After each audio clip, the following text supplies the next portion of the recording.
fallout from a deadly crash involving a former San Marcos police officer. KVUE has been covering the case of Sergeant Ryan Hartman for years, along with his victims' fight for justice and changes to police policy in San Marcos. As KVUE's Jessica Cha tells us, supporters now want to ask voters to make it happen. Hello. We're here to turn in petition signatures for you.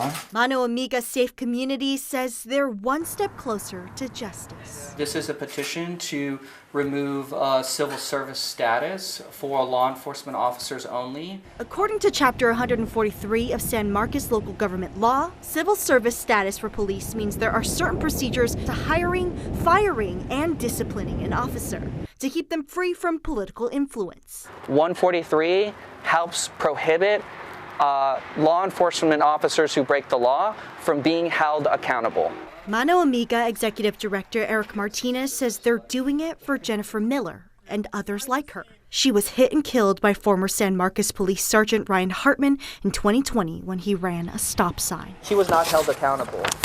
He got just a traffic ticket and was able to get that off of his record as well. Martinez says at a vigil for Miller, the now San Marcos police chief said that due to civil service status, they could not hold Hartman accountable because it had been longer than 180 days since the accident. It's a statute of limitations on internal investigations for officers.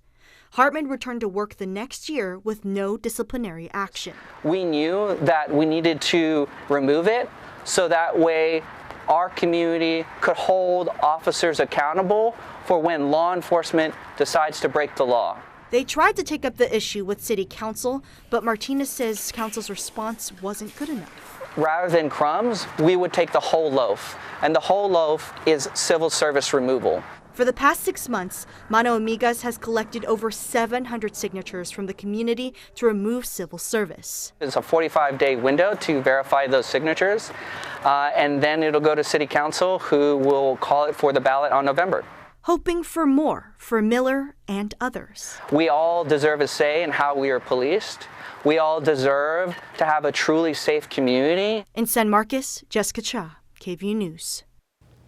Martinez says if they have 10% of registered voters from the most recent municipal election, they have enough signatures for City Council to place the item on the ballot without approval. We also reached out to the San Marcos Police Department. They said they will not comment on this matter.